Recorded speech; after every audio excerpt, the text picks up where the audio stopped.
Well, hello. Today I'm Kellar, and a different character than some of the other ones I've played. Um, just showing you what I'm wearing here. I've got a pink Komatsu hat and my Salt Lick t-shirt. No particular reason. Maybe we'll come on something a little bit later. I'm just wanting to talk a little about what it's like to be a small business person. And I've done another video where I've kind of talked about how I'm a revolutionary and that not everybody should be a small businessman. Um, so when I put on this new character, this Kyler, he's going to be giving a bit of a rebuttal. And in Kyler's world, he is an entrepreneur. He is a person that feels like everybody out there should be selling themselves as if they were their own business person. Um, so, from Kyler's perspective, he's not a revolutionary. He thinks perhaps that what we've got can be fixed. So he comes with a different light than the other fellow, and Kyler is more opportunistic. He looks around to see what's in his area and maybe gets ideas from visiting the big city where somebody's come up with a great idea, and let's bring it home here and see if we can do it here. So that would be the takeaway for Kyler, is to say, yeah, consider yourself being your own business person, and whether you have your own business or you sell your services as an employee, but think of yourself as, the business of Kyler. And, that means that you have a work ethic and that you show up and that you are brilliant at your job. You're a very gung-ho person. And by being that kind of person, you're a valuable person, and you will get hired and you will get promoted and you will have endless opportunities. So Kyler says, don't listen to the other person so much. Maybe he's got some issues himself, but Kyler says, lighten up a little bit. You're not as bad as it seems. And as far as what Kyler would say about the four people owning as much as the top, as much as the bottom 3 billion people, he says, well, I don't like that part. So even if I'm Kyler, I don't like the fact that four people own as much as the bottom 3 billion. No. But he says, in my world, I can't worry about these big picture things. I mean, that's the way the world is. I'm not going to go and try and change it, but I'm going to try and be like a busy little squirrel and make my way in the world as it is. So it's being a very pragmatic kind of person. Kyler is going to be like looking around like, do I need to take courses? Are there some mentors out there that are going to be able to help me? People who've been successful, and maybe in the businesses that I'm thinking of, people that I can connect to. So he's very pragmatic. I think he's a realist. He's not like overly optimistic, thinking that like it's pie in the sky and everything's going to happen for him. But he feels that he's going to be okay. And, he feels like if everybody just sticks to their knitting, they're going to be okay. So that's the perspective of Kyler. And so my job, if I'm one of these other revolutionaries, is to say, okay, Kyler, I know that you think you're going to be able to make it in this world, but I want you to look at some of the people that can't. Because clearly, from my perspective, there are people on this planet, less abled people. I mean, people that are less able.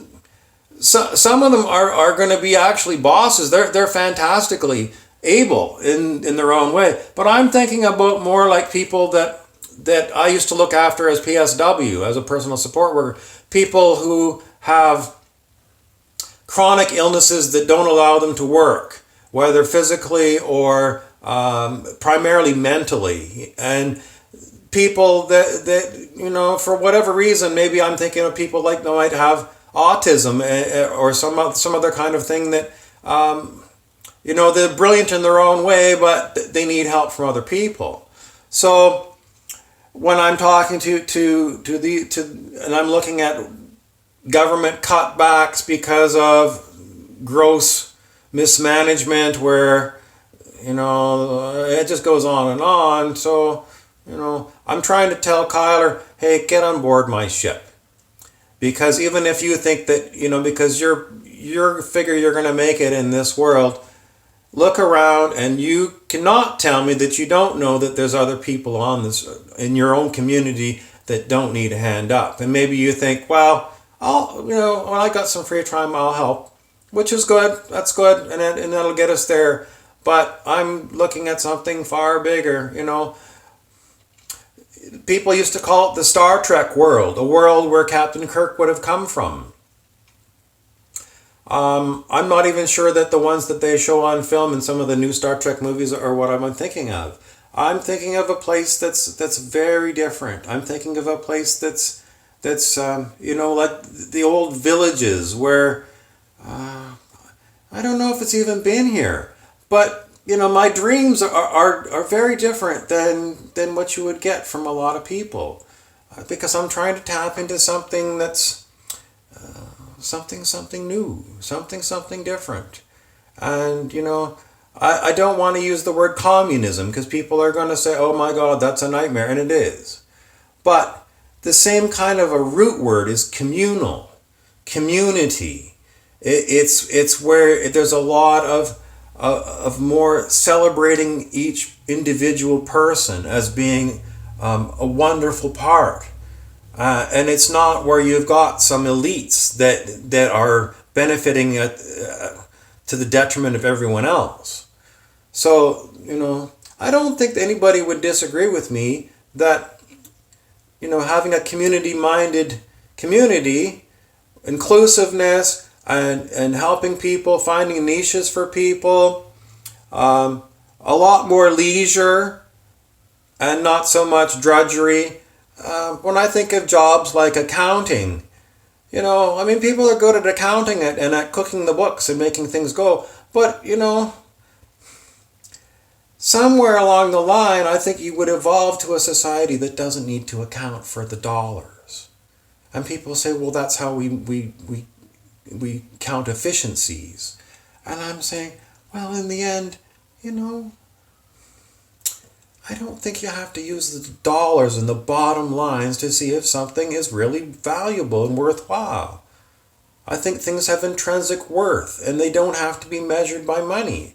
The first example that comes to mind is, the stay-at-home mom. She's not paid to be a stay-at-home mom, but she's really valuable.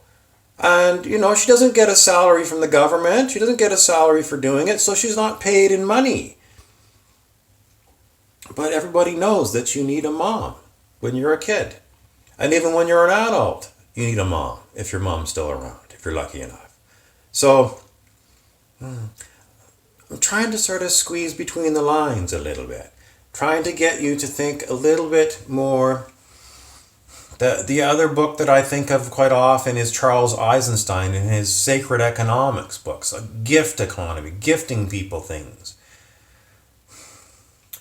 I don't know, there's a lot of different ideas out there, and all I'm doing is I'm waving a flag and saying, let's try some new ideas, and let's not make them all based on the bloody bottom line. Money measures everything. Gross domestic product kind of thing. And, somebody came out with like the gross domestic happiness factor of some countries that aren't necessarily rich in money, but the people are happy. Boy, I could sure like to live in a country where people are happy. Yeah. No, people aren't happy? Well, I don't know. People manage to go and try and stay upbeat. I think they do. But I hear a lot of bitching about, primarily, well, it's relationships, and it's money, and, seeing other people who have got it all, the lifestyle that got it all. And, where does jealousy come from? It's because you see other people who, some of them are born rich, and other ones just seem to have like some magic wand waved at them, and whatever happened, they became well off. The old idea that you buy low and sell high, and somehow that they bought low and they got to sell high. just how come that didn't happen for me? And so